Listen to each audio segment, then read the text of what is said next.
tanyakan kehadirat Allah Subhanahu wa Ta'ala.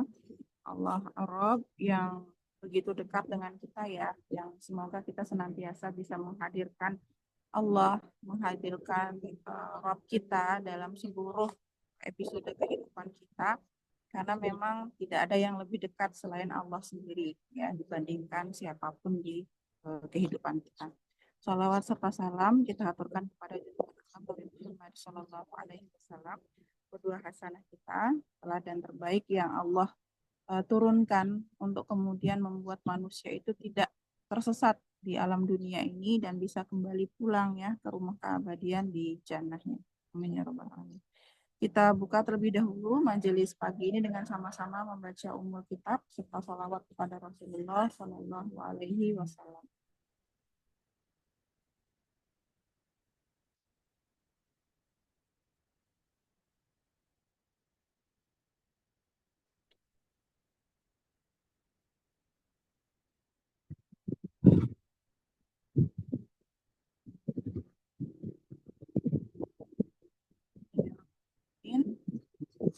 Kita masuk di bab amal ya. Kemarin mungkin suara Bapak jelas nggak sih Pak? Ada angin-anginnya, Mbak. Atau di dalam aja ya. Ada suara Karena angin. Ada. ganti tempat. Agak mengganggu nggak? eh Kalau sekarang lebih jelas, tapi pas ada anginnya itu kayak ketimpa Pindah gitu aja. suara Mbak tanya. Ya, Tata pindah aja sebentar ya. Oh iya, Anginnya lagi kencang soalnya. ya.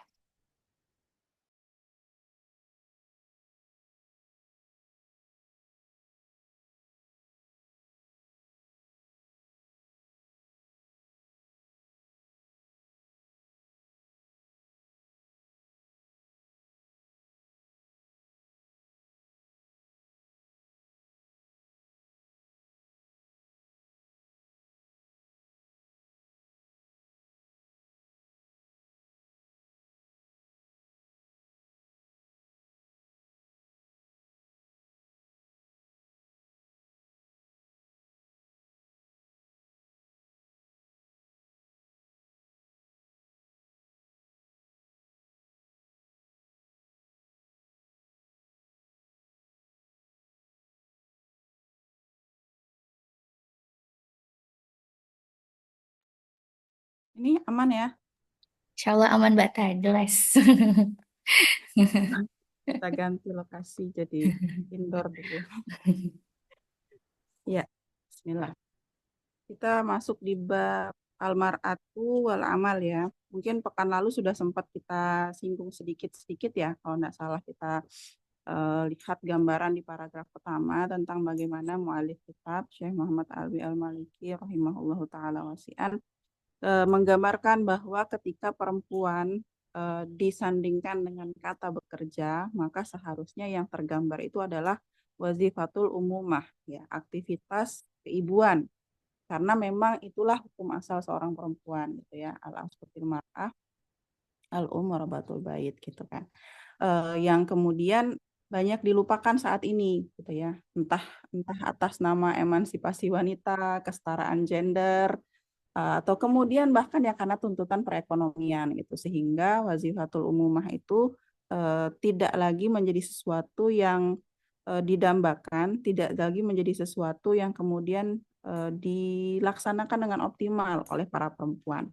Nah, nanti di paragraf-paragraf setelahnya ya mungkin tidak tidak dibaca full semuanya, tapi ada beberapa poin-poin penting yang memang itu cukup menjadi pengingat bagi kita semua bahwa memang yang namanya pekerjaan para perempuan itu harusnya poros utamanya ya adalah sebagai seorang ibu itu tadi. Kata izin bacakan yang paragraf kedua ya. Inal fitrota, sesungguhnya fitrah ya, dan nanti ini ada kaitannya dengan proses penciptaan atau bagaimana kemudian asal muasal manusia gitu ya. Tu'idul mar'ah, menyiapkan para perempuan lihadhil wazifati, untuk kemudian melaksanakan tugas ini.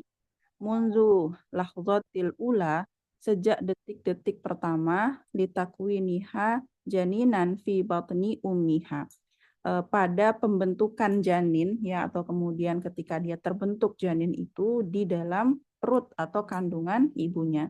Kama yuqarriru dzalika ilmul ajinnati. Sebagaimana telah ditetapkan tentang hal itu dalam ilmu genetika. Faba'dat, benar ya. Faba'dat tihami ya, maka setelah tersemainya hayawanil manwi bil bawidoti firrahimi, setelah tersemainya apa itu ya, sel sperma dengan sel telur gitu ya, dari laki-laki dan perempuan tentunya, wattihadihima, dan bersatu keduanya fi kutlatin wahidatin, pada poros yang satu atau pada tempat yang satu, yabda'ul ikhtilafu fi takwinil zakari an takwinil unsa. Ya. Dimulailah ya perbedaan dalam pembentukan laki-laki dari pembentukan perempuan. Ya, artinya memang ketika secara biologis itu sebenarnya kita sudah ditentukan akan jadi perempuan atau akan jadi laki-laki, itu kan prosesnya sudah dimulai sejak pertama kali bertemunya sel sperma dan sel telur ya, sudah di dalam rahim lah seperti itu. Lalu kalau kemudian sekarang mulai muncul atau ada pembahasan-pembahasan saya ini laki-laki kah, saya ini perempuan ya, penetapan identitas, gender gitu kan. Kalau dulu ya seks itu adalah gender, kalau sekarang dibedakan kan ya. Seks itu bagaimana secara gambaran biologis, kemudian gender itu tergantung ekspresi yang kemudian nanti dikehendaki yang bersangkutan gitu ya. Itu sebenarnya bertentangan dengan fitrah ya. Dari sisi apa yang dibahas di paragraf ini, itu menyangkal bagaimana kemudian misalnya kaum LGBT dan seterusnya itu eh, berusaha untuk kemudian memberikan logika-logika ala mereka untuk membenarkan kesalahan berpikirnya. Padahal ya, ketika kemudian sudah bertemu ya sel sperma dan sel telur itu, maka yabda'ul ikhtilaf fi takwinil dzukuri an takwinil unsa ya. Apa? Bukan dzukur ya, az-zakari an takwinil unsa. Jadi sudah jelas. Eh, dan disampaikan di paragraf setelahnya, yaqulu dokturil Alkis, mana bacanya ini ya sebentar. Alexisi Karili, ya gitu ya, Alexis Karel. Minal muhakkiki anna jinsal fardi, dari suatu kepastian bahwasannya jenis seorang individu ya, jinsil fardi yang dimaksud di sini adalah jenis kelamin nanti, yatahaddadu bisifatin qati'atin, itu telah terdefinisi atau telah dibatasi dengan sifat yang pasti, munzul lahzati allati yatimu fiha ya. Sejak detik yang kemudian sempurna di dalam detik itu sendiri, yakni apa? Talqihu hayawanil ab al manwi libawi dotil gitu ya. Yakni perkawinan antara sel sperma itu tadi dengan sel telur ya, sel sperma dari bapak dan sel telur dari ibu. Watashtamilu bi bawi doti zakari al mustaqbili ala kurumusumi wahidin ya, kurumusumin wahidin, yang kalau kemudian pada prosesnya itu gitu ya, kemudian sel sperma itu mungkin lebih sedikit, sebenarnya bukan sel spermanya lebih sedikit ya, dari sisi kromosomnya itu nanti lebih sedikit, maka nanti itu akan mempengaruhi gitu ya, akan mempengaruhi jenis kelamin dan seterusnya ya. Nanti di situ akan dijelaskan juga melalui mekanisme tertentu gitu ya. Tahtalifu jami'u khalaya jismi rojuli an masilatiha fi jismil mar'ah gitu ya. Akan terjadi pembedaan ya antara keseluruhan jaringan tubuh laki-laki dari jaringan-jaringan yang semisal dalam tubuh perempuan. Ambil contohnya di sini ya, bagaimana kemudian nanti dari sel reproduksinya ya, atau jaringan-jaringan reproduksinya itu tentu meskipun bentuk badannya sama gitu ya, tapi sel-sel yang kemudian ada pada tubuh laki-laki dengan tubuh perempuan itu berbeda gitu ya. Dan dari sini ya kita kemudian bisa melihat bagaimana luar biasanya kemampuan apa ya, kudrahnya Allah untuk kemudian menciptakan manusia dengan detail yang sangat luar biasa itu tadi gitu ya. Dari kan sebenarnya sama gitu ya kalau kita mau bayangkan dari proses pertemuan sel sperma dengan sel telur itu kan ya sama aja. Kok bisa kemudian perkembangannya itu jadi sosok individu yang berbeda gitu ya. Jadi itu adalah bagian dari eh, penciptaan yang kemudian seharusnya ya sangat-sangat jelas gitu ya. Ditambah lagi sudah diberikan penjelasan-penjelasan nanti dari ilmu-ilmu genetika, biologi dan lain sebagainya, misalnya begitu. Dan itu ya penciptaan yang kemudian berbeda antara laki-laki dan perempuan itu membedakan seluruh jaringan. Yang mana jaringan-jaringan ini nanti berimplikasi pada bagaimana laki-laki maupun perempuan itu menjalankan perannya. Ya. Misalnya apa namanya sama-sama punya apa namanya eh, jaringan reproduksi misalnya tadi ya atau organ-organ reproduksi. Tapi yang satu akan menghasilkan apa, yang satu menghasilkan apa. Sama-sama punya misalnya bagian tertentu di otaknya, tapi kemudian akan memunculkan kecenderungan-kecenderungan atau sekresi hormon-hormon tertentu yang nanti bisa jadi berbeda fungsinya. Sama-sama punya banyak kelenjar di tubuh, tapi yang pada laki-laki yang keluar apa, yang perempuan keluar apa dan seterusnya. Sama-sama punya hormon apa namanya testosteron, estrogen dan lain sebagainya. Tapi dari sisi jumlah, dari sisi ekspresinya dan lain sebagainya berbeda. Dan itu nanti erat kaitannya dengan karakter maskulinitas maupun feminitas yang ada pada laki-laki dan perempuan. Dan itu semua sangat-sangat berkaitan dengan bagaimana mereka menjalankan peran sesuai dengan yang diamanahkan oleh Allah Subhanahu wa Ta'ala.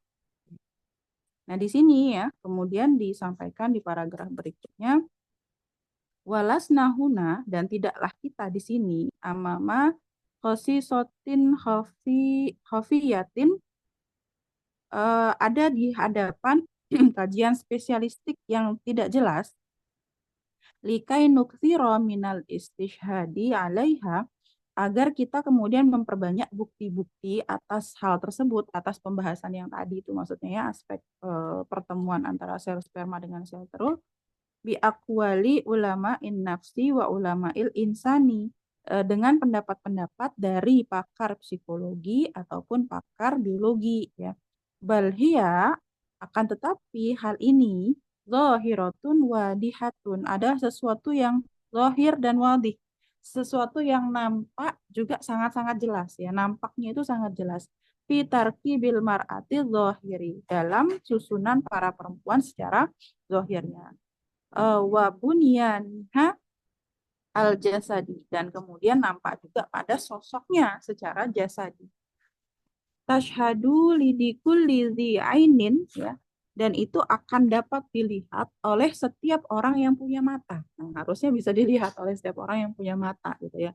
Yubsiru biha yang ia itu akan melihat dengan matanya itu annal mar'ata bahwasannya perempuan ikhtasat bihadzihil wazifati itu memang sudah dikhususkan dengan tugas ini ya tugas umumah sebagaimana yang disebutkan di bagian awal ikhtisoson ya juzu an munafasatiha sebuah kekhususan yang kemudian membuatnya itu tidak bisa disaingi ya fihi dalam perkara tersebut dalam wazifah itu tadi rijalul alam ya oleh seluruh laki-laki di alam semesta awaluhum wa akharuhum baik yang awal maupun yang akhir di antara mereka azimuhum wa saghiruhum ya baik yang besar ya yang dewasa yang kecil seperti itu.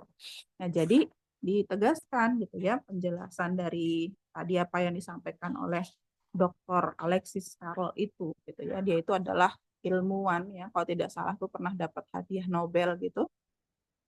Dan salah satu pakar genetika gitu ya, pakar genetika, kemudian proses transplantasi dan lain sebagainya. Jadi bagian yang mikro-mikro itu ya dia sangat menguasai gitu ya. Lalu di sini sebenarnya kenapa pendapatnya itu dinukil oleh Syekh Muhammad Ali Al-Maliki rahimahullah taala wasi'an bukan dalam rangka sedang belajar biologi atau belajar genetikanya bukan gitu ya. Tapi sebenarnya gitu ya itu memperkuat dari sesuatu yang harusnya mata kita ini gitu ya sudah bisa membedakan dengan sendirinya ya mata kita yang kemudian diberikan oleh Allah itu harusnya bisa melihat oh laki-laki itu memang berbeda dari perempuan oh perempuan itu dari sisi jasadnya memang sudah disiapkan oleh Allah untuk menjalani peran keibuan. Makanya misalnya kenapa pada perempuan ada kelenjar mamainya. Kenapa pada perempuan nanti ada sekresi hormon prolaktin dari otaknya dan lain sebagainya. Kenapa ada oksitosin? Kenapa otaknya sama tapi pada laki-laki itu tidak dihasilkan gitu ya. Kenapa kemudian tanda apa namanya? Tanda pubertasnya gitu misalnya bisa berbeda. Kenapa perempuan nanti harus ada rahimnya? Kenapa laki-laki tidak ada rahimnya gitu ya. Secara kasat mata saja kita harusnya bisa bedakan. Maka kalau balik lagi ya ke pembahasan tadi tentang LGBT itu kan, mereka meskipun mengatakan misalnya badannya sama-sama laki-laki gitu ya. Badannya sama-sama laki-laki, satunya mengekspresikan dirinya sebagai gender perempuan, satunya menyatakan dirinya adalah gendernya laki-laki, misalnya begitu. Terus menikah, yang satunya berpura-pura jadi suami, satunya berpura-pura jadi istri, kan gitu ya. Tapi kalau secara naluriah, mereka tidak bisa menghilangkan sebenarnya naluri berketurunan. Mereka tetap pasti ingin punya anak. Makanya kalau kita lihat berita-berita mengerikan yang di situ tuh adalah tentang pasangan-pasangan LGBT, kan seringkali akhirnya mengadopsi anak, ya atau apa istilahnya surrogate mother itu ya, pinjam rahim untuk kemudian apa namanya mengimplantasikan sperma dari si bapak atau si suami di rumah tangga mereka, misalnya begitu. Dan akhirnya kemudian punya anak. Apakah kemudian masalahnya selesai? Ternyata kan tidak bisa jalan tuh wazifatul umumahnya gitu ya. Gimana kemudian mau disusui, bagaimana kemudian mau dibeginikan, dibegitukan gitu ya. Karena mereka menentang fitrah gitu ya.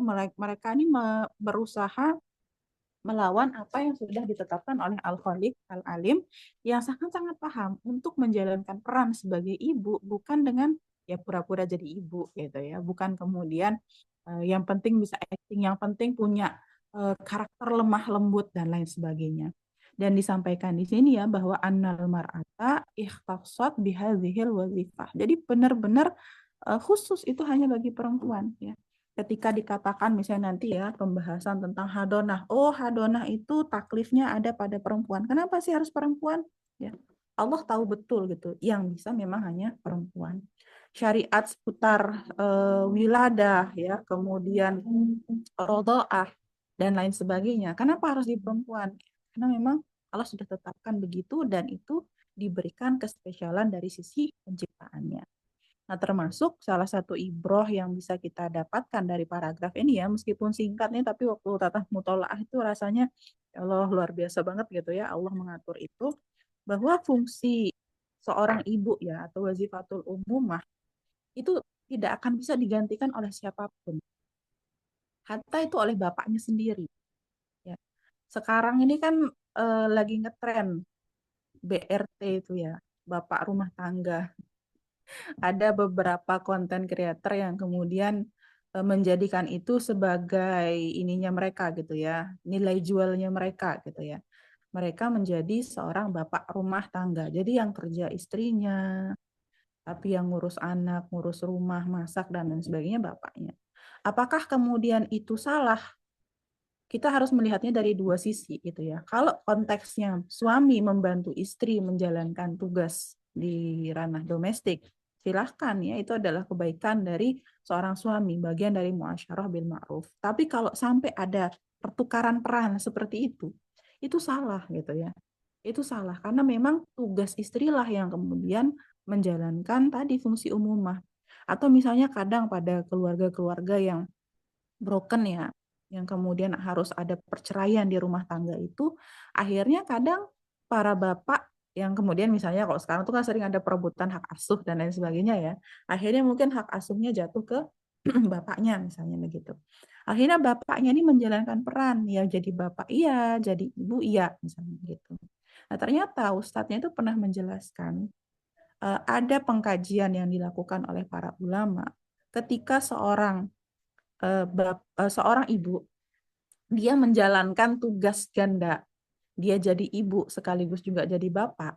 Jika dibandingkan dengan seorang bapak yang menjalankan tugas ganda gitu ya, dia jadi bapak sekaligus jadi ibu, ternyata output pendidikannya, output anaknya ini hasilnya sangat beda. Kalau yang dia adalah seorang ibu sekaligus jadi sosok bapak untuk anaknya gitu ya, biasanya masalah-masalah si anak itu tidak terlalu rumit gitu ya. Karena dia masih masih bisa mungkin mendapatkan apa namanya teladan kiwama ya, teladan maskulinitas dari lingkungan. Tapi kalau kemudian anak itu banyaknya sama bapak ya, bahkan mungkin tadi ya tidak ada sosok ibunya dan bapaknya yang mengatakan ya nggak masalah lah, yang penting saya memberikan kasih sayang, saya perhatian dan lain sebagainya sebagaimana seharusnya seorang ibu. Ternyata itu nggak cukup. Karena memang ada hal-hal yang tidak akan pernah bisa digantikan ya atau disaingi oleh siapapun ya, termasuk para laki-laki, termasuk bapaknya sendiri, dan harus ya mau tidak mau itu harus dengan perempuan, harus dengan ibunya ya. Nanti di bab tentang penyusuan akan kita lihat ya bagaimana luar biasanya kewajiban atau syariat menyusui 2 tahun itu gitu ya, ibrohnya bagi aspek pendidikan anak gitu ya, bagi kemudian bukan, kalau kita sering ngelihat itu seringnya jemputnya bonding bonding bonding gitu ya, sebenarnya bukan bonding sekedar punya koneksi gitu ya, tapi bonding yang dilakukan di situ adalah penuh dengan nuansa keimanan yang kalau kemudian itu nanti terskip atau digantikan dengan sosok yang lain, ya orang lain yang bukan ibu, bukan perempuan, maka pasti hasilnya akan berbeda gitu ya. Jadi kenapa harus sama ibu ya? Kenapa pendidikan pertama sama ibu? Kenapa kemudian di 2 tahun pertama harus sama ibu banyak gitu ya? Selain karena memang syariatnya seperti itu, ya Allah sudah siapkan perangkatnya itu di tubuh perempuan ya, bukan di tubuhnya laki-laki. Kalau di dalam kitab kita lupa ya judul bahasa Arabnya itu karya Syekh Ahmad Ahmad Syantut kalau tidak salah, kitab terjemahnya itu mendidik anak bersama Nabi kalau nggak salah ya, itu judulnya. Di situ tuh dikatakan ada hormon ya, hormon prolaktin yang memang itu kemudian hanya ada pada perempuan tentunya gitu ya, karena itu berkaitan dengan proses produksi ASI gitu. Maka prolaktin itu ternyata efeknya bukan cuma untuk ASINya gitu. Tapi bagaimana kemudian dengan adanya hormon itu membuat para perempuan itu bisa begitu kuat punggungnya untuk terjaga di malam hari, untuk kemudian selalu apa ya terbangun ketika memang anaknya membutuhkan ya. Mungkin yang sudah punya anak gitu ya, terus mengalami masa menyusui, kan ketika malam hari kita tidur ya, tidurnya mungkin nyenyak dalam gitu tidurnya, tapi begitu anak gerak dikit, anak dikit gitu ya, kita tuh langsung bangun kan, langsung connect gitu ya. Apakah para bapak bisa kayak begitu? Kalau Siva gimana pengalamannya? Apakah bisa langsung gitu ya para bapak itu terkoneksi dengan ininya anak-anak itu? Ya, kalau Siwa jujur sekarang lagi ini Mbak Ta lagi berjuang untuk mengadakan ASI lagi karena sempat tidak teratur dalam pumping ya. Terus Hmm. dramanya juga udah terlanjur ini ya, terlanjur. Siwa ini nih belum belum konsul ke Mbak Ta ya. Hmm. Iya, jadi sekarang malah dipakein support gitu. Ya, ya, ya, ya. Iya, jadi Ya, jadi kalau hmm, awal-awal sih memang ya gitu, begadang, terasa lelahnya. Tapi memang di sisi lain ya gimana kan anak ya, pasti kan hmm, ada rasa cinta dan rasa ingin anak itu dapat asupannya yang sesuai gitu. hmm, Dan pengorbanan itu pasti ada dan ya. emang harus dilakukan. Hmm. Ya, dan itu ya yang tadi itu apa namanya? Kepekaan antara ibu dengan bapak itu beda banget lah pokoknya gitu ya. Ada banyak cerita yang misalnya anak sudah nangis-nangis gitu ya. Kadang yang melek duluan ya tetap ibu lah pasti gitu ya. Anak nggak nangis aja kadang ibu bangun, ngecek ini, ngecek itu. Dan itu ternyata sangat-sangat erat kaitannya dengan bagaimana Allah menciptakan jaringan-jaringan yang ada di tubuh perempuan itu berbeda dengan yang ada di laki-laki. Sampai di sini ada yang mau didiskusikan dulu mungkin? Nanti di 2 paragraf berikutnya itu tentang bagaimana hubungan ibu dengan anak. Ya, eh, dari awal TV lah ada yang mau didiskusikan dulu. paling ini sih Sipa yang Mbak Taya berkenaan sama ya ASI gitu ya. Sebenarnya sempat sedih dan ngerasa galau berbulan-bulan juga sih bahkan sampai sekarang gitu ya. Karena memang prosesnya bukan proses yang mudah untuk kemudian Abdurrahman bisa ngelekat kembali ke Sipa gitu ya. Itu salah Sipa karena lalai buat pumping sampai akhirnya dia nggak ada ASInya dan membiarkan Abdurrahman ya fokus di Sufor gitu. Bahkan ya pernah juga konsul ke dokter laktasi, dokter Wardani itu. Beliau menyampaikan yaitu harus latching dan latchingnya memang semuanya tuh harus mendukung keadaan rumah, keadaan aktivitas gitu. Dan ya sih Pak sempat nyobain skin to skin lagi Mbak Ta. Udah 3 hari skin to skin, tapi ternyata ya suasana nggak mendukung. Jadi ada aja yang kemudian jadi distraksi gitu, fokusnya hilang. Sampai dokter Wadan itu nyaranin Sipa buat ke rumah sakit gitu. Mm, Di rumah sakit aja biar cepet latchingnya katanya gitu.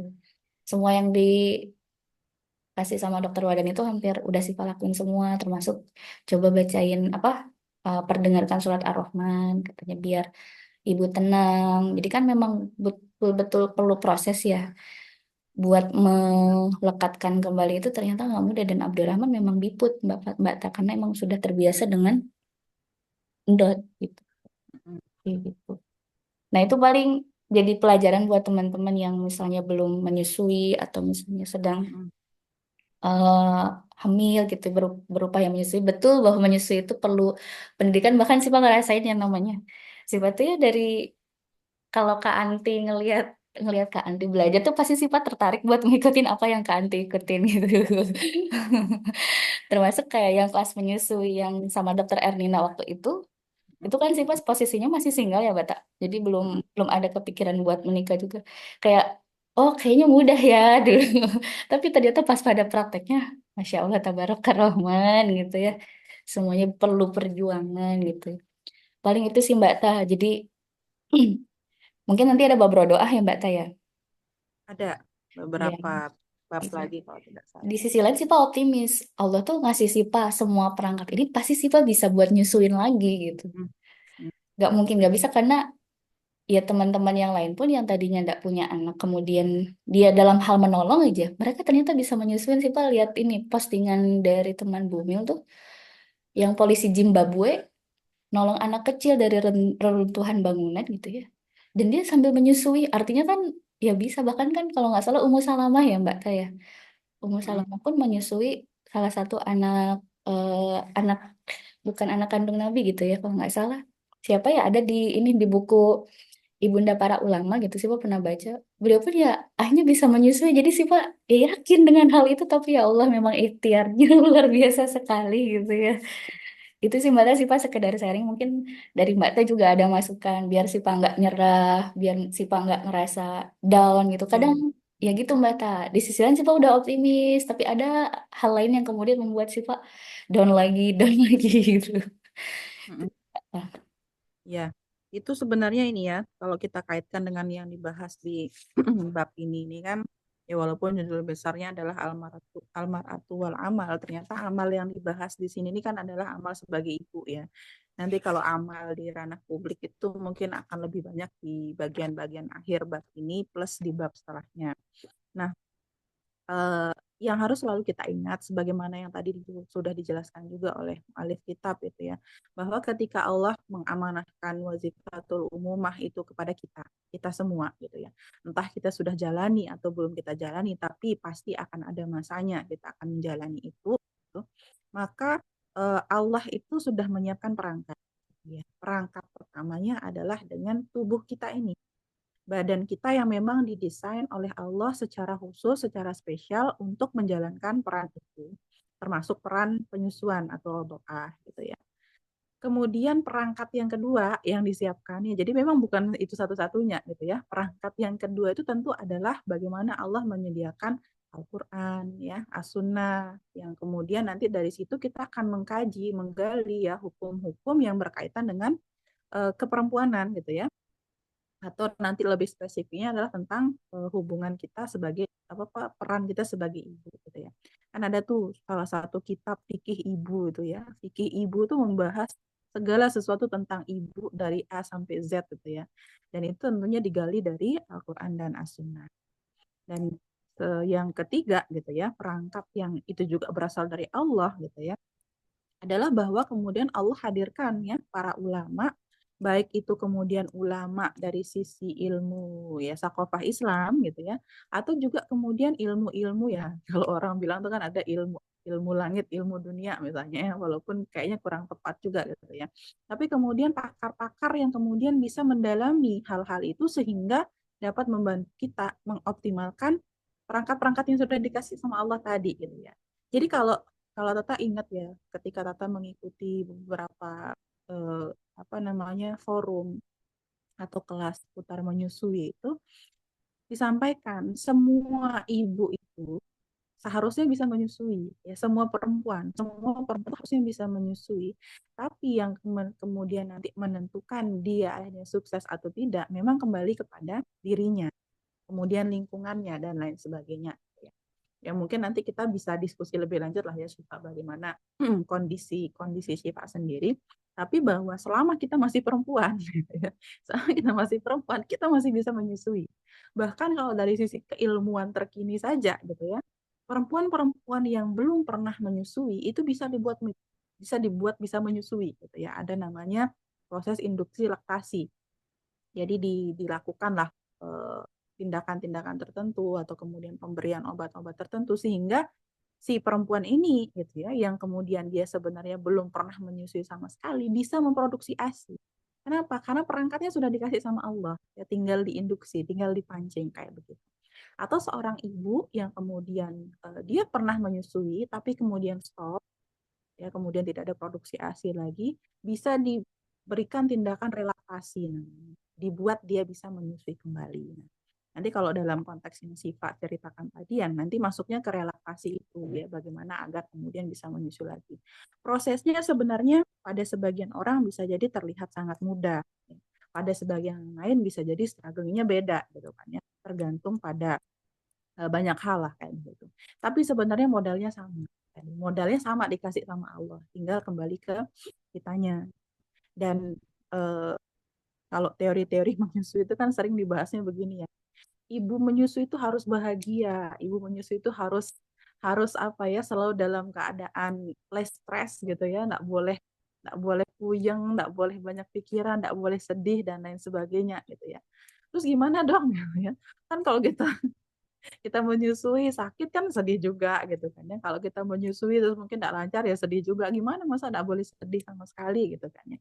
Maka ternyata memang akhirnya di sini bagaimana keberadaan perangkat yang ada di tubuh kita ya, keberadaan Al-Qur'an dan As-Sunnah yang menjadi obat serta penghibur kita sebenarnya yang menghibur hati kita para muslimah gitu kan. Kalau kalau kalau di Al-Qur'an itu kan dikatakan ibu-ibu menyusui itu tidak boleh apa? La takhafi wa la tahzani dikatakan di situ. Tidak boleh takut, tidak boleh sedih. Memang begitu gitu ya. Dan bagaimana caranya tidak boleh takut, tidak boleh sedih ya? Segera dikelola ya. Bagaimana kemudian pemahaman, mindset dan lain sebagainya. Dan ternyata ya itu sejalan dengan teori-teori yang berkembang sekarang. Tuh. Jadi ya di sini mungkin lebih ke kita doakan sama-sama ya untuk Syifa supaya bisa kemudian kembali apa bisa menyusui sebagaimana biasanya atau sebelumnya ya Allah mudahkan dan Abdurrahman juga bisa mendapatkan haknya dengan optimal gitu ya. Amin. Nanti mungkin akan lebih banyak di bab tentang itu. Kita bahas akan lebih banyak di bab tentang robot. Ini di spill singkat. Yang jelas memang tidak bisa minta tolong ke suami kalau yang ini. Karena suami tidak punya modalnya. Kan tadi tidak ada saingan bagi perempuan kalau untuk urusannya. Itu mungkin ya.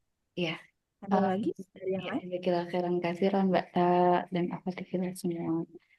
Dari akhwat yang lainnya ada yang mau ditanyakan atau didiskusikan atau mau sharing?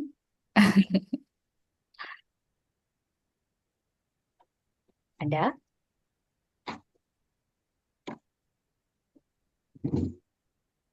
Belum ada kayaknya Mbak Ta. Kita lanjut dulu ya. Eh, Wa yuqarriru ilmun nafsi, ya, dan ilmu psikologi itu telah menetapkan wa ilmu tarbiyati dan juga ilmu pendidikan anna tafrogol ummi, bahwasannya curahan waktu seorang ibu atau sibuknya seorang ibu liwali diha bagi anak-anaknya dorurotun hayawiyatun, itu adalah suatu hal yang sangat penting dan sangat vital. Likulli minal waladi, bagi setiap dari anak-anak, wal walidati, dan juga bagi setiap ibu. Walaisat qasirotan, dan tidaklah terbatas ala ahadihima, atas salah satu dari keduanya, gitu ya. Jadi ini pengantar untuk paragraf ini dan paragraf setelahnya, bahwa hubungan antara ibu dengan anak itu bukan karena anak butuh ibu saja ternyata, ya, tapi ibu itu juga butuh anak. Jadi sama-sama saling membutuhkan. Kalau kemudian nanti kita mungkin mendapati di drama, mungkin ya di drama, di film, kadang ada seorang ibu yang kemudian mengatakan, ibu sudah memberikan segalanya untuk kamu, begini, begini, begini, dan seterusnya, gitu ya. Atau sampai kemudian menuntut harus ada timbal balik dari anaknya, gitu ya. Sebenarnya dalam proses kehidupan awal seorang anak, gitu ya, yang dapat sesuatu itu bukan cuma anaknya, gitu. Ibu itu pun dapat sesuatu dalam proses atau kelekatan hubungan dia dengan anaknya, gitu. Dan ini disebutkan, dibahas di dalam ilmu psikologi dan ilmu pendidikan, ya. Padahal kok di dalam Al-Qur'an, dalam As-Sunnah itu sudah dibahas lebih dulu, gitu ya. Sudah dibahas dari berabad-abad sebelumnya. Konsep bonding, konsep 2 tahun pertama kehidupan anak, yaitu 1000 HPK dan lain sebagainya, kan itu baru muncul belakangan. Tapi sebenarnya semuanya sudah ada di dalam Islam, ya, sudah ada pembahasan di dalam Islam. Jadi kalau kita bisa katakan, ya, ibu itu adalah temannya anak dan anak itu juga adalah temannya ibu. Ya. Keduanya ini sama-sama saling membutuhkan, saling memberi. Kalau kalau dikatakan oh hanya anak yang butuh, salah. Oh hanya ibu yang butuh, ya salah juga, gitu ya. Tapi keduanya, ya, dikatakan likulli minal waladi wal walidati. Ya. Hubungannya itu adalah hubungan yang sangat-sangat vital bagi si ibu maupun si anak. Penjelasan pertama di sini, eh, mana dia? Fal ummu, ya, maka seorang ibu tash'uru bihajatiha, dia akan merasakan, ya, dengan kebutuhannya sebagai ibu al nafsiyati ilal walidiha, ya, secara jiwanya atau kemudian secara perasaannya kepada anaknya, ya. Lianna, karena sesungguhnya ibu itu tusrofu ala riayatihi, ya, akan melakukan pengawasan, pemantauan atas pemeliharaan berbagai urusan anaknya, ya, atau pengasuhan anaknya. Watastamti'a bita'ammuqi fi fahmi ihtiyajatihi, ya. Dan juga para ibu itu dengan apa tadi perasaannya, ya, itu dapat memperhatikan, dapat apa mana dia dapat menyimak serta mendalami berbagai kebutuhan-kebutuhan anaknya, watalbiyatiha, dan kemudian memenuhi kebutuhan itu, wal istima'i limana gotihi, ya, dan juga akan memperhatikan berbagai kemauan anaknya, wal istijabati ilaiha, dan juga menyambut kepada berbagai kebutuhan anak itu tadi. Hajatuha fi dzalika kulluhu, ya, seluruh kebutuhan di dalam hal itu tanpa terkecuali, ya. Jadi dijelaskan bahwa ibu itu karena memang punya, kalau kita mungkin seringnya menyebutnya naluri keibuan, ya. Naluri keibuan itu ada pada setiap perempuan, ya, sehingga membuat dia punya punya apa ya kita katakan, ya, punya kapasitas seperti yang disampaikan di sini, gitu ya. Dia itu cenderung punya kemampuan mengawasi, ya, punya kecenderungan untuk mendalami kondisi, tahu anaknya begini, tahu anaknya begitu, dan seterusnya. Bahkan mungkin bukan anak sendiri, gitu ya. Misalnya anaknya orang lain, ya, tapi kemudian sering interaksi. Maka seorang ibu tuh cenderung begitu, ya. Misalnya kayak kalau kita lagi kumpul-kumpul, ya, sesama sesama muslimah lagi kumpul-kumpul. Kemudian ada anaknya ibu-ibu yang lain, gitu ya. Terus anaknya ini kelihatannya kenapa gitu ya, kelihatannya mungkin ada kebutuhan sesuatu atau kelihatan gelisah dan lain sebagainya. Biasanya perempuan-perempuan yang lain pasti akan ngeh, kayaknya dia begini deh, kayaknya dia begitu deh, kayaknya dia mau apa deh gitu ya. Karena memang ternyata seorang perempuan ya, bil khusus ibu itu dia memang punya insting-insting seperti itu gitu ya. Punya naluri yang kemudian akan mendorong dia untuk melakukan pengawasan, melakukan pendalaman terhadap berbagai kebutuhan seorang anak yang juga nanti akan membuat dia terdorong untuk memenuhinya gitu ya, memperhatikan kemauannya dan lain sebagainya. Bahkan saking kuatnya insting seorang ibu gitu ya, kadang nanti anak itu bisa menganggap ibunya tuh sakti betul gitu ya, kayak tahu isi pikiran anaknya, tahu mau anaknya sebelum dia utarakan gitu ya. Bukan karena ibunya punya indera keenam sebenarnya gitu ya, tapi saking kemudian ibunya itu mengawasi, menyimaknya itu kan 7 kali 24 jam gitu ya. Kayak Tata dulu waktu kecil itu sering ngerasa gitu, kok ibu Tata tahu ya gitu ya. Kok ibu Tata tahu ya misalnya mau apa atau misalnya lagi kepikiran sesuatu pasti mau begini ya gitu ya. Kayak kayak ke gap gitu kan, kayak ketahuan gitu. Nah, ternyata sekarang Tata pun begitu ke Fatih. Fatih itu ngerasa Tata, kok Umi tahu sih? Kok Umi begini sih gitu ya. Atau kadang kadang apa namanya? Misalnya dia melakukan sesuatu di kamarnya. Tata ada di kamar sendiri. Fatih, jangan begitu gitu ya. Padahal nggak lihat, tapi tahu dia lagi ngapain gitu kan ya. Itu adalah bagian dari insting yang kemudian dianugerahkan oleh Allah kepada setiap ibu, sehingga ibu-ibu itu memang bisa mengawasi anaknya itu dengan optimal. Ibu itu kemudian kalau ada ibu yang lalai, ibu yang abai, ibu yang kemudian anaknya kenapa dia nggak tahu, ya itu sebenarnya dia dia menyalahi fitrahnya gitu ya. Karena normalnya ibu itu memang seperti itu dan itu sejalan dengan penciptaan gitu ya. Dan kenapa kemudian ibu melakukan hal seperti itu ya? Sebenarnya itu adalah lisyanati qalbiha wa qalbiha. Adalah untuk menjaga jantung hatinya si ibu sendiri gitu ya. Ya, karena memang secara gorizah semua ibu, semua perempuan pasti seperti itu. Jadi dia akan optimal adalah sebenarnya untuk dirinya sendiri. Kenapa dia cerewet? Karena itu akan membuat dia tenang. Kenapa dia harus sering-sering ngecek? Bukan karena dia riwah, tapi memang dia akan mendapatkan kenyamanan lewat itu gitu ya.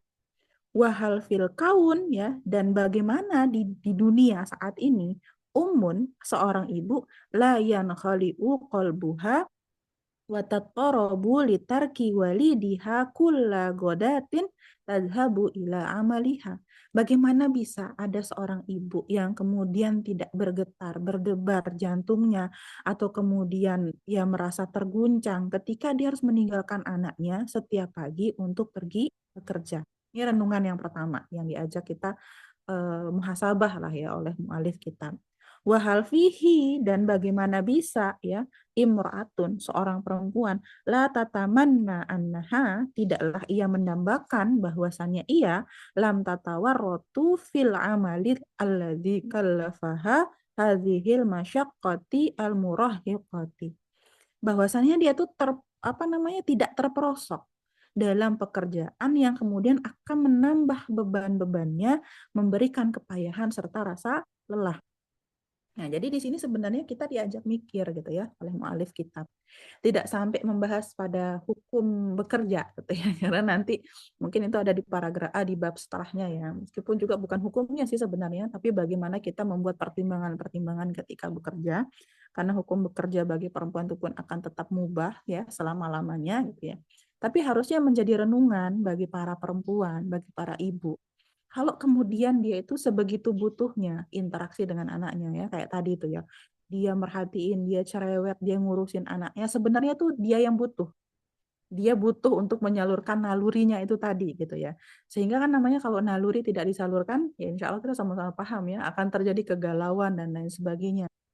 Makanya ibu-ibu bekerja pun tidak terlepas dari dilema itu ya. Disampaikan di sini bagaimana bisa ada ibu yang kemudian tidak tidak merasa gelisah, terganggu dan lain sebagainya ketika dia harus terus meninggalkan anaknya. Ketika kemudian akhirnya kok mereka secara sadar memilih terperosok dalam kesibukan yang akhirnya menambah distraksinya dia menjalankan wazifatul umumah itu tadi gitu ya. Sekali lagi ini bukan dalam rangka membenturkan ya antara urusan bekerja di ranah publik dengan menjalankan tugas di rumah. Tapi harusnya ini menjadi pertimbangan ketika seorang perempuan, ya apalagi seorang ibu itu memutuskan untuk bekerja di luar rumah. Sudah siapkah anaknya? Sudah siapkah dirinya gitu ya? Sudahkah dia melakukan persiapan-persiapan maksimal atau pertimbangan-pertimbangan terbaik sehingga aktivitasnya ketika nanti dia harus keluar rumah itu tidak justru mendistraksi dia, membuat dia kemudian sangat-sangat kelelahan ya, sangat-sangat kepayahan sehingga akhirnya dia tidak punya waktu, tenaga dan pikiran lagi untuk menjalankan perannya sebagai ibu ya. Sudah ya enggak perlu jadi wanita bekerja lah ya, kita bayang-bayangkan sendiri gitu ya bagaimana wanita bekerja kemudian dia juga harus mengurusi urusan di dalam rumah gitu ya, belum lagi yang punya komitmen menjadi seorang pengemban dakwah gitu ya, itu saja sudah yang wajib-wajib saja sudah sangat memusingkan gitu kan, sudah sangat-sangat melelahkan gitu ya. Lalu kalau kemudian ditambah dengan aktivitas bekerja, andai pun pilihan itu diambil, ya harusnya dia siap dengan segala bentuk konsekuensi nantinya. Yang artinya juga adalah tidak boleh sampai membuat dia lalai dari tugas-tugas yang memang yang membebankan itu di pundaknya adalah Allah gitu. Tata sendiri dulu waktu waktu masih kerja gitu ya. Tata kerja itu sampai Fatih usia 3 tahun gitu ya. Per saat ini kan memang Tata sedang sedang off gitu ya. Bekerjanya dari rumah gitu ya, bekerja di rumah saja gitu. Jadi waktu itu apakah kemudian sampai kemudian kayak gini ya, bergetar hatinya meninggalkan anak sih alhamdulillah tidak gitu ya. Karena waktu itu Tata memilih pekerjaan yang Fatih bisa dibawa ke tempat kerjanya gitu ya. Dari dia usia 3 bulan sampai dia menjelang 3 tahun itu ya setiap Tata pergi kerja Tata selalu bawa. Dan memang Tata izin gitu ya, Tata sampaikan izin ke atasannya ini saya mau balik kerja setelah setelah cuti pas lahiran itu ya, cuti lahiran pas mau balik kerja boleh enggak saya bawa anak? Boleh gitu kan bawa. Nanti kalau pas mungkin ada kondisi-kondisi Fatihnya mungkin kurang sehat dan lain sebagainya, ya bukan Fatihnya yang ditinggal gitu, tapi pekerjaannya yang ditinggal gitu ya. Minta izin cari pengganti ini karena kemudian kondisinya anak tidak bisa ditinggalkan. Gitu. Karena Tata menyaksikan sendiri ya, bagaimana tumbuh kembang kejiwaan atau secara psikologi seorang anak yang sering ditinggal oleh ibunya. Kalau secara perkembangan saja gitu ya, di usia tertentu anak itu memiliki yang namanya cemas perpisahan. Dia tuh takut kalau ibunya enggak ada. Dia kayak gelisah. Makanya kalau kita sering ngelihat mungkin ya ada video-video ibu tuh ke kamar mandi aja tuh ditungguin gitu sama anaknya gitu ya. Ibunya pergi kemana sebentar ke kamar mandi, anaknya tuh nangis kayak apa gitu kan, teriak-teriak nyariin. Itu memang secara secara perkembangan emosional anak gitu ya. Ada waktu-waktu dia akan mengalami yang namanya cemas perpisahan. Nah, bagaimana ketika perpisahan itu dimulainya sangat dini ya. Kalau kita sekarang itu cuti cuti melahirkan tuh sampai anak usia berapa ya? 3, 6 bulan ya, tergantung ini ya kalau nggak salah. Sampai bisa 3 bulan, bisa 6 bulan, bisa mengajukan perpanjangan sampai 6 bulan kalau tidak salah sekarang. Usia itu tuh baik 3 maupun 6 bulan tuh masih sangat sangat kecil anak itu untuk kemudian ditinggal ya, terlalu dini untuk kemudian ditinggal, apalagi durasi bekerja misalnya tidak sebentar gitu ya. Kecuali misalnya dia bolak-balik ya malah sering pulang gitu ya. Yang jadi pertanyaannya bagaimana dengan akad pekerjaannya gitu kalau dia akhirnya sering pulang lah. Padahal kan ketika sudah akad bekerja ya ada kewajiban untuk kemudian amanah juga menjalankan akad itu gitu. Atau ya ini tadi terperosok dalam beban kerja yang akhirnya menimbulkan kepayahan. Pulang ke rumah sudah tidak semangat gitu ya. Sudah tidak punya energi untuk kemudian misalnya bermain bersama anak dan seterusnya. Nah, itu POV dari seorang ibu ya. Kalau tadi di awal kan dikatakan hubungannya itu saling melengkapi ya. Ibu menjadi teman anak dan anak jadi teman ibu, saling membutuhkan. Maka POV-nya anak sini di paragraf yang berikutnya ya. Wa kadzalikal waladu dan demikian pula seorang anak yahtaju ila ummihi li hayatihi wa nafsihi ya. dia membutuhkan pada ibunya untuk kehidupannya juga bagi dirinya sendiri ya, bagi jiwanya. Warogoma kulli anwa'il labni al-mujaffafi allati ukhturi'at ya. Meskipun setiap jenis ya, ini susu formula ya, yang kemudian ditemukan saat ini, yang sudah ditemukan saat ini, autuhtira'u atau akan ditemukan nanti, fala yazalu labnul ummi dan maka itu tidak akan bisa menghentikan atau menyetop gitu ASI ya susunya ibu al-ghidau atau tobi'iyu ya sebagai makanan yang alami al-afdal yang kemudian paling utama alladzi la yuwazihi syai'un yang tidak dapat disamakan atau disetarakan dengan apapun alal itlaqi secara mutlak kama yuqarriru al-atibba'u sebagaimana yang juga sudah ditetapkan oleh para dokter. Lakin akan tetapi al-haqiqatu annal hajatan nafsiyata secara hakikatnya bahwasannya kebutuhan apa namanya jiwa gitu ya watar bawiyata juga nanti berkaitan dengan pendidikan litifli ila ummihi pada seorang anak terhadap ibunya a'lamu sya'nan min hajatihi ila labuniha itu tuh lebih lebih agung lebih mulia lagi dibandingkan kebutuhannya dia akan susu ibunya.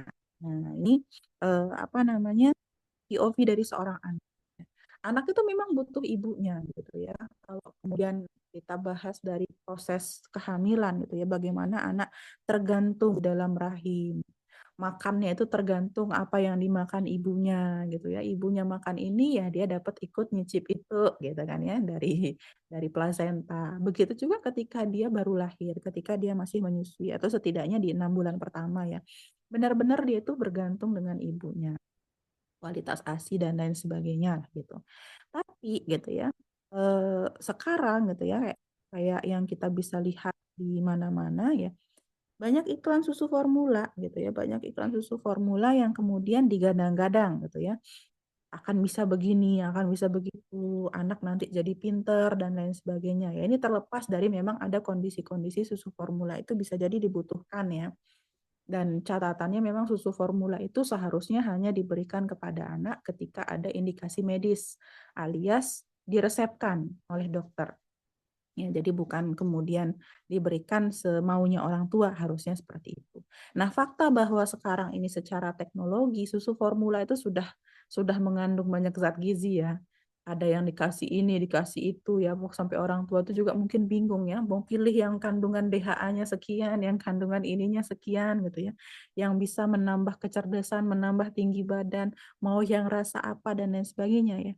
Jadi secanggih-canggihnya sufor ya, itu tidak akan pernah bisa menggantikan air susu ibu atau labanul ummi sebagai makanan alami yang paling utama bagi anak ya.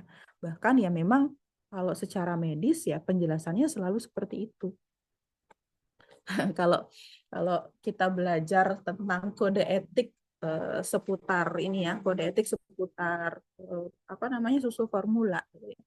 Harusnya itu di kemasan setiap susu formula itu ada keterangan. Itu tuh bukan apa ya, ASI itu tetap lebih baik gitu loh. Di dalam setiap kemasan susu formula itu secara kode etiknya harusnya dicantumkan bahwa ini tidak lebih baik dari ASI ya dengan narasi yang macam-macam lah ya. Intinya adalah bagaimana ASI itu tidak tergantikan sebenarnya. Tapi seringkali pada faktanya produsen-produsen itu mencetak tulisan itu hanya kecil saja gitu ya.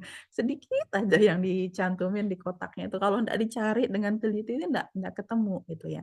Sehingga yang nampak di orang tua gitu ya atau konsumen lah kita katakan begitu ya khasiat-khasiat, kegunaan-kegunaan, kandungan-kandungannya sehingga banyak yang kemudian apa ya termakan iklan ya. Tata ingat betul gitu ya pernah ketemu sama ibu-ibu yang kemudian dia tuh lagi cari susu formula untuk anaknya gitu ya di salah satu toko gitu ya dia cari susu formula dia tuh beranggapan begini ya tuh ngelihat mindsetnya kayaknya makin mahal susu formula makin bagus untuk anak karena katanya susu formula yang diminum sebelumnya bikin anaknya diare Akhirnya dia mau ganti. Terus dia tuh konsultasi, kira-kira saya harus beli apa. Nah, dia konsultasinya sama penjaga toko. Jadi maksudnya penjaga yang apa namanya, ada ya yang seragaman-seragaman itu ya. Kan sebenarnya mereka itu tugasnya menata barang kan. Menata barang. Tata yakin dia nggak paham juga isi susu formula itu bedanya apa gitu. Cowok lagi yang tempatnya nanya gitu kan. Tapi dia dengan penuh keyakinan mengarahkan ibu itu untuk beli yang ini aja Bu, jangan beli yang itu. Ini begini gini gini gini gini gini. Ya Allah, Tata bilang, andai Tata waktu itu sedang tidak buru-buru gitu kan ya, lagi kayaknya beli apa gitu dan harus segera pergi gitu. Rasanya pingin langsung di KIE saat itu juga di tempat gitu. Karena sebenarnya semua pakar kesehatan gitu ya, para ahli gizi, terutama gizi nutrisi untuk tumbuh kembang anak di awal-awal masa kehidupan, itu tetap tidak merekomendasikan susu formula kecuali atas indikasi medis. Dan kalau dari ya sekian banyak pelatihan yang pernah Tata ikut, bahwa indikasi untuk menyetop ASI ya digantikan dengan sufor itu sangat sedikit. Ibu sakit gitu ya, apakah serta-merta ibu sakit kemudian langsung diganti dengan sufor? Ternyata hanya sakit-sakit tertentu, sedikit sekali jenis sakit ibu yang kemudian menyebabkan dia harus di stop pemberian ASI-nya gitu. Nah, tapi meskipun kemudian ASI itu sangat besar perannya bagi anak ya, kecukupan ASI itu mempengaruhi tumbuh kembangnya dia, proses menyusui itu menjadi momen bonding dan penanaman aspek tauhid paling awal kepada anak gitu ya. Tapi ternyata secara hakikatnya anak itu jauh lebih butuh sosok ibu ya, kehadiran ibu dan bagaimana ibu berinteraksi dengan dia ketimbang keberadaan susunya itu tadi. Karena kadang ada ini sekaligus kritiknya mu'alif ya terhadap pernyataan para ibu atau kemudian orang tua yang mengatakan yang penting itu bukan banyaknya pertemuan, tapi kualitas pertemuan. Sehingga enggak masalah dong gitu ya, misalnya kerja Senin sampai Jumat, Sabtu Minggu saya untuk anak gitu ya. Toh juga ASINya sudah apa namanya, sudah diperas, sudah disiapkan dan lain sebagainya. Jadi ASINya tetap dapat kok, saya tetap bisa mengasihi meskipun saya harus bekerja 5 hari dalam sepekan, pagi sampai malam misalnya begitu. Toh juga nanti Sabtu dan Ahad saya tuh full banget sama anak gitu ya. Ternyata di sini mu'alif kitab tuh tidak setuju dengan pernyataan-pernyataan seperti itu. Bahwa ternyata secara hakikat anak itu jauh-jauh lebih butuh ya, a'dhamu sya'nan. Jauh lebih butuh terhadap apa? An-nafsiyah wa tarbiyah watarbawiyah litifli ila ummihi. Jadi anak-anak itu butuhnya itu sosok ibunya. Dan sosok ibunya itu adalah ibu yang tentunya hadir ya melakukan hal-hal sebagaimana disampaikan di paragraf sebelumnya tadi ya, pengawasan, ya pengasuhan, pemenuhan kebutuhan dan lain sebagainya. Ya. Jadi bukan cuma asinya saja yang hadir gitu ya, tapi kemudian juga sosok ibunya. Nah, itu yang poin-poin paling penting lah ya yang kemudian perlu kita ulas di sini, dan di bagian berikutnya sampai di belakang itu lebih kepada kritik-kritik ya, bagaimana kemudian orang-orang yang kemudian merasa bagaimana orang-orang yang kemudian merasa atau mengembangkan ya teori-teori parenting, teori pengasuhan yang tidak dikembalikan kepada syariat, ya akhirnya kemudian memunculkan masalah-masalah baru. Kayak sekarang misalnya daycare, ya daycare itu kan dianggap solusi, misalnya solusi bagi para ibu bekerja. Oke, anaknya tidak jadi binasa karena ada yang ngurusin di situ, tapi bahwa hilangnya sosok ibu, hilangnya wazifatul umumah itu tadi pasti akan memunculkan masalah. Entah munculnya cepat, munculnya lama, atau bagaimana. Anak di daycare ya yang paling muda yang pernah kita lihat itu usianya 2 bulan. Ya nggak tahu kalau ada lagi yang di bawahnya itu. Jadi dititipkan di daycare itu sejak dia usia 2 bulan gitu ya. Dan itu banyak, aslinya tuh kan banyak dilakukan itu di barat ya. Di Amerika Serikat misalnya, di Eropa, di Australia, daycare itu udah biasa gitu ya. Bahkan anak-anak itu harus dititipkan karena kemudian orang tua juga harus bekerja dan seterusnya. Kalau di sini mungkin masih lah ya dititip di keluarga, dititip di tetangga gitu kan ya. Tapi ternyata nanti terkait menitip anak itu ada dibahas di dalam kitab-kitab ulama. Bagaimana kita menitipkan anak jika memang harus dititipkan itu ya, sudah sangat-sangat urgent, tidak bisa kalau tidak dititip gitu ya. Maka harus dipilih itu orang yang tempat kita menitip. Tidak bisa sembarangan juga. Tapi sekarang gitu ya dengan masifnya promosi-promosi daycare dan seterusnya atau kemudian apa namanya playgroup gitu ya, playgroup bahkan sekarang dari usia 3 tahun tuh udah bisa masuk playgroup ya. Dulu kan playgroup itu kalau nggak salah dari 4, 5 itu bahkan nggak ada ya dulu playgroup itu kan TK adanya ya. Barulah mungkin 10 tahun terakhir itu makin makin marak. Atau kemudian nanti ada anak-anak eh, yang dikritik juga di sini adalah bagaimana kemudian tes-tes yang kemudian biasa dilakukan anak sehingga akhirnya nanti pendidikannya diarahkan misalnya sesuai dengan hasil tes itu sehingga bisa jadi kadang orang tua itu menyerahkan oh karena karakter anak saya begini ya sudah biarkan dia dididik oleh siapa gitu ya saya titip kemana atau kemudian saya masukkan les ini les itu dan lain sebagainya atau bahkan membuat orang tua itu tidak optimal dalam melakukan pengawasan dan pengkajian itu.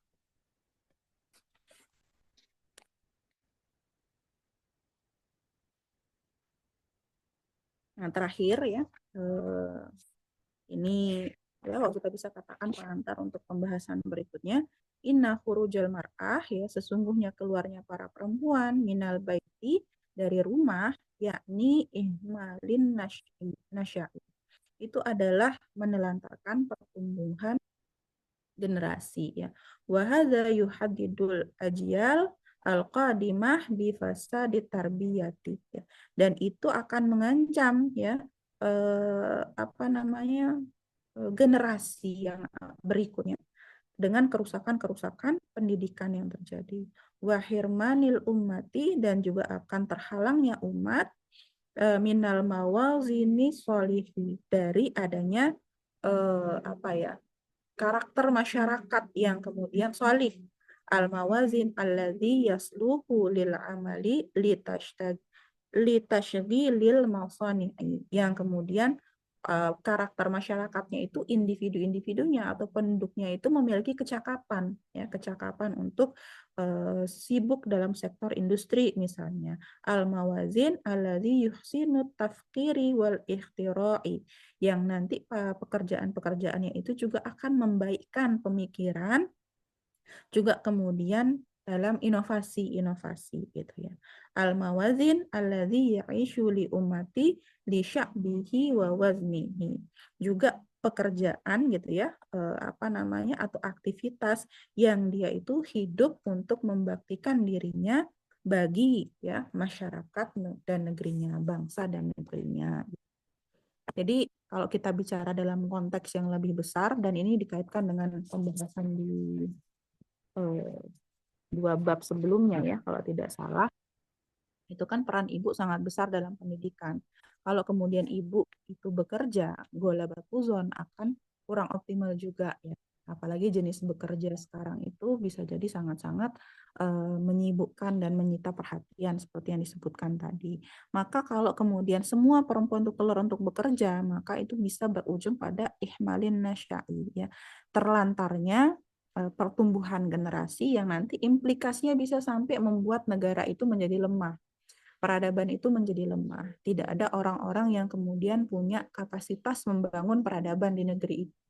Jadi boro-boro nanti kita mengatakan, oh kita kayak sekarang itu lagi banyak yang ini ya, Indonesia emas 2045, jadi Indonesia cemas gitu kan ya. Boro-boro mau diajak untuk membangun saintek gitu ya. Wah, anak-anaknya sendiri diajak mikir penjumlahan, perkalian, pembagian dan lain sebagainya itu masih ini misalnya masih pada bingung. Banyak yang tidak bisa baca tulis, yang buruk secara adab dan lain sebagainya. Dan nanti ya semuanya itu bermuara pada satu hal. Sebenarnya bukan selalu karena ibunya keluar rumah bekerja gitu ya, tapi karena ibu-ibu itu tidak menjalankan peran atau wazifatul umumah itu dengan optimal. Ya, silakan kalau mau ada yang didiskusikan. Ya, insya Allah ya. Jadi wajibatul umumah itu satu hal yang tidak terpisahkan dari proses penciptaan. Di awal tadi proses penciptaan Allah terhadap perempuan dengan segala perangkatnya. Kemudian ternyata kalau misalnya tidak ada wajibatul umumah itu atau tidak berfungsi, ternyata akan mengabaikan baik untuk dirinya sendiri yaitu ibu dan juga anaknya gitu ya. Ternyata Allah tuh sudah menciptakan sebegitu detailnya, Masya Allah ya. Memang khusus untuk perempuan dan juga nanti fungsinya sebagai seorang ibu. Awati Villa ada yang mau didiskusikan? Siva barusan baca ini Mbak seni mengelola uang rumah tangga dari tarjimnya. Kayaknya dulu Mbak Ta juga ikut ya yang Syekh Labib Najib. Ah. Nah di situ kan di buku tarjimnya itu sampai ada perkataan bahwa tadi kan Mbak Ta dalam syarahnya buku kitab ini mengatakan bahwa sampai kapanpun hukum asal perempuan bekerja itu adalah mubah gitu ya.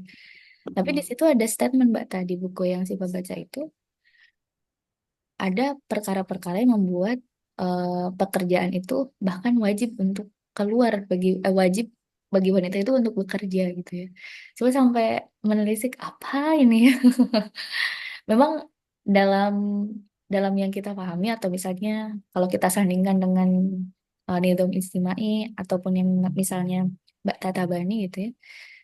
Itu seperti apa sih posisinya perempuan itu? Emang ada ya Mbak kategori perempuan itu sampai wajib untuk kemudian keluar bekerja. Itu sih Mbak. Mm-mm. Kalau kita kita kembali kepada hukum ininya ya, hukum bekerjanya itu sebenarnya tetap dalam konteks mubah sebenarnya. Karena kalau mau dikaitkan dengan pandangan secara sistem ekonomi Islam ya, bekerja itu kewajibannya ada pada laki-laki, erat kaitannya dengan nafkah gitu ya. Perempuan kan tidak pernah punya kewajiban menafkahi. Maka kalau perempuan mau bekerja entah dengan tujuan apapun sebenarnya juga tidak ada larangan ya. Dan tidak ada perintah juga gitu ya. Karena tidak ada larangan yang tegas, tidak ada perintah yang tegas, maka kesimpulannya akhirnya bekerja bagi perempuan itu mubah. Selama ya nanti catatan-catatannya ada banyak di bab setelahnya ya. Ada hal-hal yang tidak boleh dilanggar, pertimbangan-pertimbangan yang harus dibuat ketika seorang perempuan bekerja dan seterusnya. Kalau kemudian yang di kitabnya Dr. Labib ya namanya ya, Dr. lupa nama lengkapnya. Itu kata memang waktu itu kalau tidak salah ikut daurahnya, tapi di pertemuan yang kedua, apa yang ketiga gitu ya, waktu itu bolong memang tidak hadir malamnya itu. Dan dari pengalaman-pengalaman mengkaji kitabnya para ulama, kalau itu kitab terjemah, maka kita harus hati-hati memang baca kitab terjemahnya gitu. Kadang untuk memudahkan pembaca, ya bisa jadi kemudian disebutkan ada kondisi kayak tadi misalnya Siva sampaikan, ada kondisi perempuan itu wajib bekerja gitu ya. Seingat Tata penjelasan yang pernah disampaikan saat itu tuh bukan berkaitan dengan hukumnya, bukan dengan fikihnya gitu loh. Tapi pada konteks perempuan tuh bisa jadi sangat dibutuhkan di sektor-sektor tertentu yang kemudian tidak bisa kalau laki-laki yang ngerjain. Misalnya di bagian kebidanan gitu kan. Yang kemudian tentunya pasiennya semuanya perempuan. Kalau bisa ya yang kemudian menjadi pekerjanya itu atau kemudian menjadi tenaga profesionalnya ya adalah para perempuan. Sehingga mau tidak mau perempuan ya harus kerja gitu kan dalam sektor itu. Jadi apakah kemudian jadi wajib? Wajib yang kalau kemudian dimakna tidak dikerjakan jadi berdosa gitu ya. Bukan ke situ sih sebenarnya arahnya kalau yang kata pahami ya. Jadi maksudnya pada peran-peran tertentu atau sektor tertentu keilmuannya si perempuan bisa jadi sangat dibutuhkan. Bisa jadi dari tadi fakta bahwa nanti yang akan mendapatkan pelayanan itu perempuan semua atau misalnya begini konteksnya si perempuan ini secara keilmuan memang dia doang yang punya. Misalnya dia dokter spesialis apa gitu kan ya, yang cuman ada satu-satunya nih misalnya di Indonesia gitu ya. Sehingga kalau dia tidak kerja, dia tidak melakukan pelayanan ke masyarakat, Gola Batuzan akan ada masyarakat yang mengalami doror. Karena sebenarnya kan bisa tuh ditolong sama dia, tapi karena dia tidak kerja, akhirnya mungkin sakitnya jadi tambah parah dan seterusnya. Nah, pada kondisi-kondisi seperti itu, dia tetap mubah gitu hukum kerjanya, tapi ada keafdolan untuk kemudian dia masuk ke ranah publik. Catatannya tentu tetap kayak tadi, tidak boleh kemudian dia sampai meninggalkan yang wajib-wajib atau kemudian meninggalkan wazifatul umumah sebagaimana yang taklifnya itu langsung dari Allah. Karena kalau yang Tata ingat penjelasannya Dr. Labib saat itu, ya, bagaimana keluarga Muslim itu dikatakan sebagai keluarga yang baik ya, keluarga yang soli itu mereka bukan hanya baik untuk dirinya memang. Jadi itu berangkat dari mafhum dasarnya beliau yang beliau sampaikan di kitabnya itu, bahwa baiknya seorang keluarga muslim itu adalah ketika bisa memberikan manfaat untuk orang di luar keluarganya mereka. Termasuk yang Tata ingat itu kan bagaimana misalnya makanan ya, masakan-masakan yang kemudian dimasak oleh si ibu gitu ya, kalau kemudian ada lebihnya, ada sisanya, itu jangan dibuang begitu saja, berikanlah bagi hewan gitu kan ya, berikanlah bagi apa namanya, mungkin hewan-hewan liar di sekitar dan seterusnya, karena itu akan meluaskan manfaat keluarga. Nah, maka tidak mengherankan kalau kemudian misalnya ada keluar pernyataan seperti tadi ya, kalau bisa memberikan manfaat dari keilmuan ya kenapa tidak? Tapi tetap tidak mengubah hukumnya sih. Ya, kalau ya, Menurut kalau nggak nanya kayaknya sih Pak akan salah persepsi sih Mbak Ta. Buat baca oh buku itu, karena sampai di highlight gitu loh. Di satu halaman isinya tentang itu gitu. ya, kondisi-kondisi dia sangat dibutuhkan. Oke, Masya Allah ya. Dari awal Villa, ada yang mau didiskusikan? Jazakillah khair Mbak Ta untuk... Izin tanya boleh nggak Teh? Oh boleh, tafadhol Syarita. Mangga, mangga. Ini masih single Mbak Ta? Ya, jadi kan beberapa ya Sarita menemukan teman-teman Sarita gitu terkait naluri seorang perempuan atau ibu gitu. Jadi mereka tuh ada tipikal perempuan itu yang kurang suka sama anak kecil gitu. Jadi tadi ya yang tadi Teteh pemateri sampaikan bahwa perempuan itu pasti punya apa ya, naluri yang kayak oh kita paham nih kayak Sarita nih contoh kayak kemarin ya anaknya si temen juga gitu, kayaknya anak kamu butuh susu deh soalnya nangis mulu gitu gitu. Tapi berbeda sama teman Sarita yang dia itu nggak suka anak kecil gitu, jadi kayak dia tuh udah ngeklaim diri dia tuh nggak, pokoknya aku nggak bakal suka anak kecil kecuali anak aku sendiri, dan aku nggak bakal eh apa ya, punya insting terkait anak itu dia butuh apa gitu karena dia bukan anak aku gitu. Nah itu kalau kayak gitu memang dari dirinya atau emang naluri itu emang ada gitu Teh, apa gimana ya Iya. bentuk gitu Teh? Kalau kalau dikaitkan dengan penjelasan penciptaan tadi sih ya, harusnya sebenarnya semua perempuan itu punya naluri atau insting yang sebagaimana disampaikan tadi sudah Allah kasih memang khusus untuk para perempuan ya. Entah dia sudah jadi ibu ataupun belum jadi ibu. Kadang-kadang kalau kita ngelihat ya anak-anak yang kecil banget gitu ya, anak yang mungkin masih usia tamyiz, kalau dia punya adik bayi gitu ya, atau ngelihat anak yang lebih kecil dari dia kan keluar juga tuh karakter keibuannya gitu. Tapi kalau misalnya ada orang-orang yang kayak tadi gitu ya, yang dan itu kayaknya enggak sedikit juga sih ya, bisa jadi ada banyak. Tata sendiri juga dulu begitu, tipikal yang tidak terlalu suka atau tidak tertarik, bukan yang kemudian tidak tidak punya perhatian atau tidak kemudian apa misalnya disampaikan di sini tidak melakukan pengawasan dan lain sebagainya gitu ya. Cuman enggak terlalu tertarik aja gitu. Karena sering merasa terganggu kan anak-anak tuh sering nangis ya, terus enggak jelas maunya bagaimana. Jadi lebih kepada denial mungkin bisa jadi gitu ya, karena merasa tidak nyaman dan seterusnya. Tapi kemudian apakah berarti nalurinya hilang sama sekali? Sebenarnya enggak.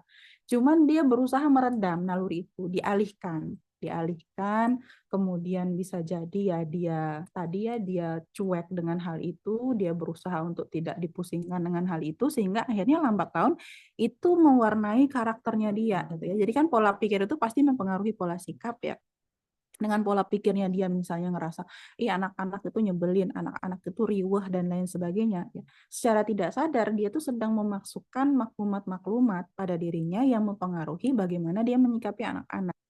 Karena pasti aslinya itu ada kok perhatian. Walaupun kadarnya bisa jadi beda-beda ya. Jadi perkara suka tidak suka dengan anak bisa jadi memang ada kecenderungan yang berbeda-beda, tapi itu semua kembali ke mindsetnya sih ya, kalau yang kita pahami.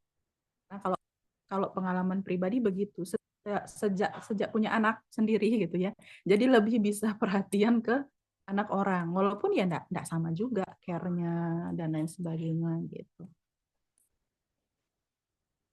Ya, gimana Syah? Siap, nuhun teh jawabannya. Berarti Ya, naluri itu pasti ada ya teh di dalam setiap Mm-mm. perempuan.